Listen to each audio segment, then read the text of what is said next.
Москва, 23 декабря. Примерно 9 дней до Нового года. Ночью идет дождь, днем до +7.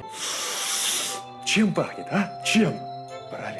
Зимой пахнет. Зимой. Как вам? Ну и пока новогоднее настроение стекает по подоконнику, мы с вами посмотрим на очень интересный девайс, ведь надо чем-то радоваться и подогревать это самое новогоднее настроение. Так вот, Keychron K2. Для тех, кто не смотрел предыдущий обзор, компания Keychron — это энтузиасты из Китая, которые собрались вместе и начали выпускать свои клавиатуры, ну и в принципе другую периферию. Посмотрим, какой получилась K2, потому как клавиатурой K1 я остался не совсем доволен.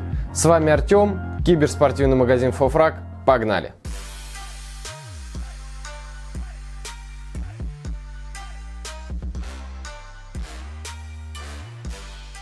Keychron K2 — это 75% клавиатура. Можно грубо сказать, что это ТКЛ, только без промежутков между клавишами. Тут все расположено компактно.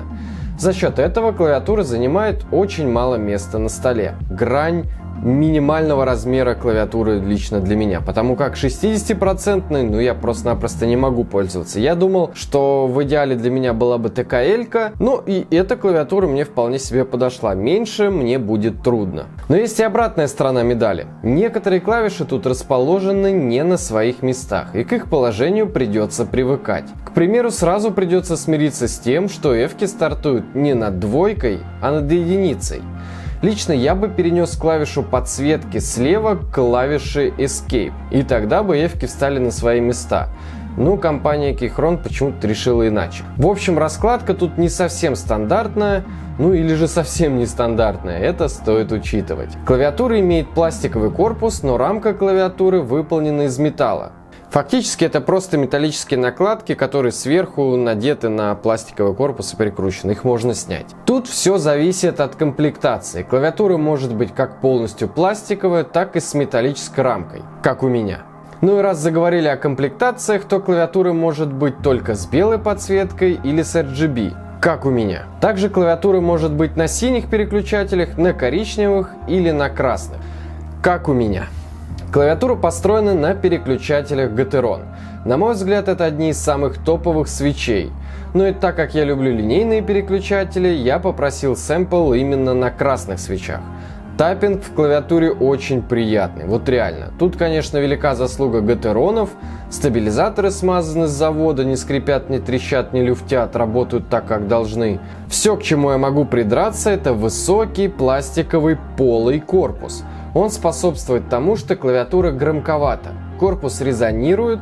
В идеале было бы проложить туда вибры и шумоизоляцию, ну и будет конфетка. Производитель почему-то не сделал этого с завода, но лично мне это даже, можно сказать, плюс, потому как мне, в кайф, что ли, разобрать клавиатуру, собственноручно проложить шумку. Я так понимаю, что не для всех это кайф, но вот мне это нравится. Опять же, вкусовщина, но как бы вот так. Также из-за того, что корпус высоковат, клавиатурой тяжело пользоваться без подставки под запястье. Однако все равно тайпинг мне очень понравился, клавиатурой приятно пользоваться, и главное, порой хочется снять наушники и просто послушать клавиатуру. На самом деле редко такое бывает, когда сидишь, печатаешь какое-нибудь сообщение в наушниках и такой, приятный звук, отодвигаешь одно ухо и начинаешь слушать, как печатаешь. Но вот подставочки под запястье здесь не хватает. Вообще компания Keychron производит подставки и можно себе докупить, но вот в комплекте нет. Но все равно тайпинг здесь очень приятный. Вот если погода на улице не очень, то вот здесь прям очень. Мне понравилось.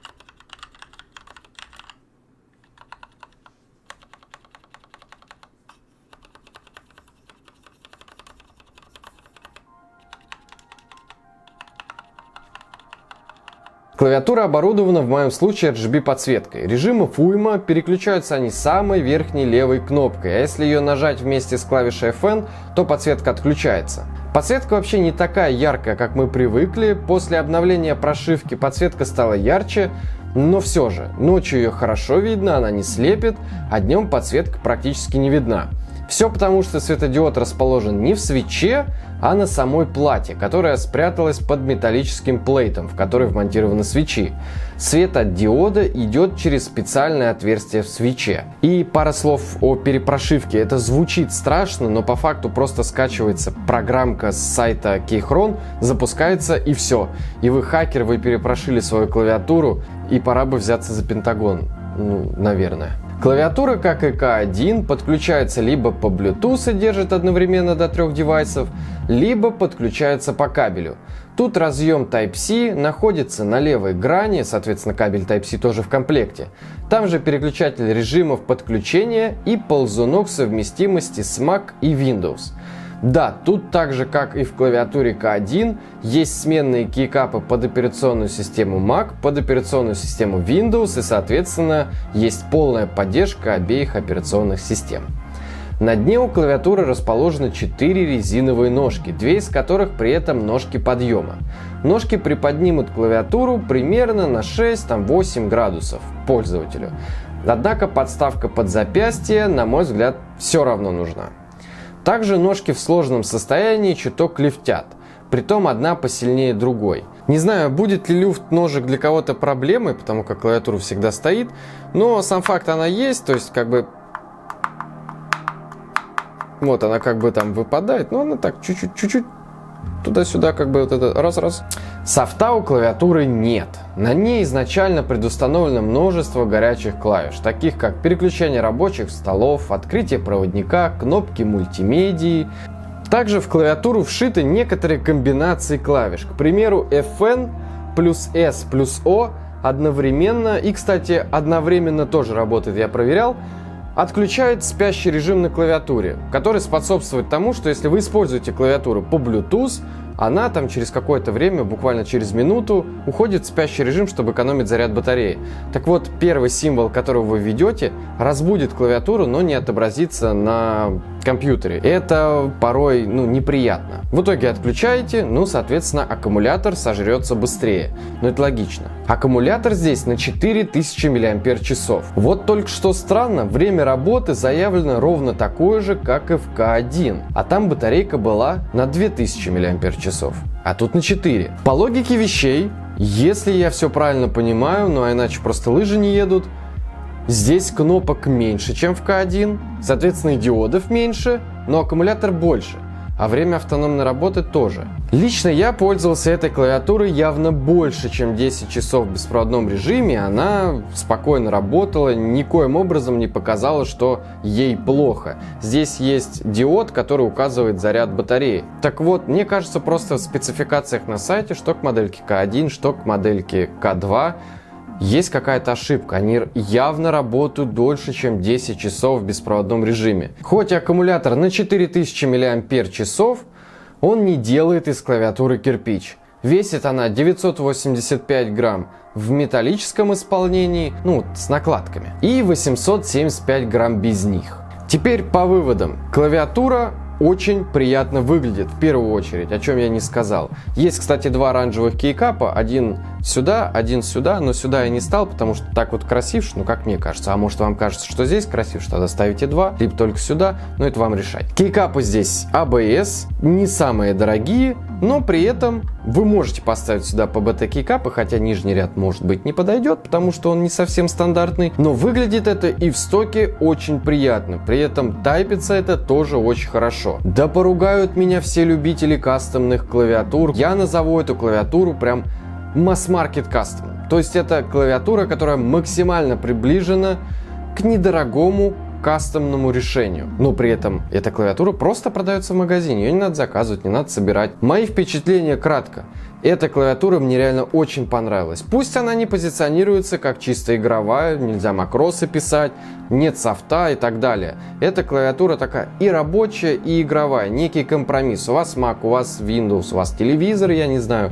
Вы подключаете ее по Bluetooth к телефону, ну, к примеру, просто хочется. Ну, почему бы и нет, если можно? Можно, значит нужно. И еще подключаете к ноутбуку, еще подключаете к компьютеру, к Mac'у, как я уже и сказал, или там еще куда-нибудь, неважно, до 4 девайсов можете подключить. И работаете на всем одновременно. Потом по проводу подключили и играете на компьютере. Играть я советую все-таки по проводу, потому как так нет задержек. По Bluetooth задержечки все-таки есть. В идеале сюда проложить шумку, проложить виброизоляцию. Вообще это можно сделать с любой клавиатурой, будет только лучше. Мне лично, прямо скажем, в кайф заниматься такими делами, поэтому я это сделаю, и, возможно, даже на стриме, так что следите за стримами. Ну, если даже вы не хотите заморачиваться, эта клавиатура очень приятно порадует вас своим тайпингом. Я сюда могу, так скажем, впендюрить 2 минуса, ну, реально. Первое — это расположение эфок, это неудобно, это надо привыкать. Вот что мешало перенести эту кнопку сюда, и все было бы хорошо, но нет. Вот так вот. Здравствуйте. Второй минус — это отсутствие подставки под запястье. Да, она продается отдельно, но вот у меня клавиатура, вот я из коробки ее достал, подставочки нет, клавиатура очень высокая, даже если вы ее наклоняете к себе с помощью ножек подъема, все равно запястья устают, подставочка нужна какая-никакая, благо их много на рынке и можно найти что-нибудь подходящее под себя. В общем, не знаю, какой раз я уже повторяю, но клавиатура мне реально понравилась, на ней очень приятно тайпить, она очень приятные звуки издает. Ну, вы все слышали. Понятное дело, все это вкусовщина, кому-то понравится, кому-то не понравится. Очень интересный режим подсветки, хоть она сама по себе не очень яркая, но при этом достаточная. То есть, главное, что есть RGB. Я тот самый 23-летний школьник, который любит RGB. Здравствуйте, я знаю, нас много, надо как-нибудь собраться и об этом поговорить. Данная клавиатура, скорее всего, будет продаваться в нашем магазине, по крайней мере, я надеюсь и очень хочу. Вы меня часто просили называть заранее цену и, может быть, какие-то подробности. Я обычно избегал этого, потому как боялся вас обмануть.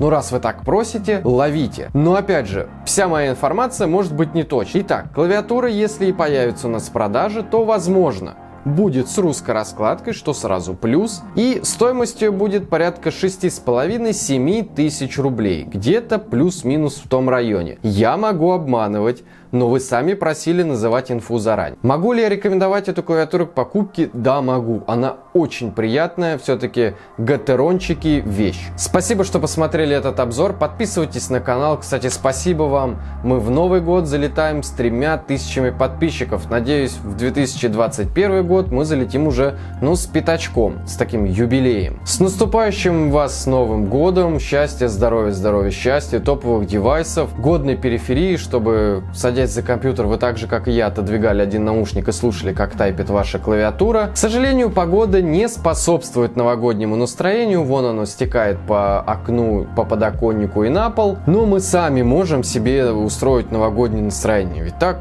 Вот клавиатура вот светится, и вот вместо елочки у меня. Елочка вам нравится? Елочка мне нравится! Ну а я желаю вам топовых девайсов и пока... извините, к покрытой голове. Пока-пока-пока.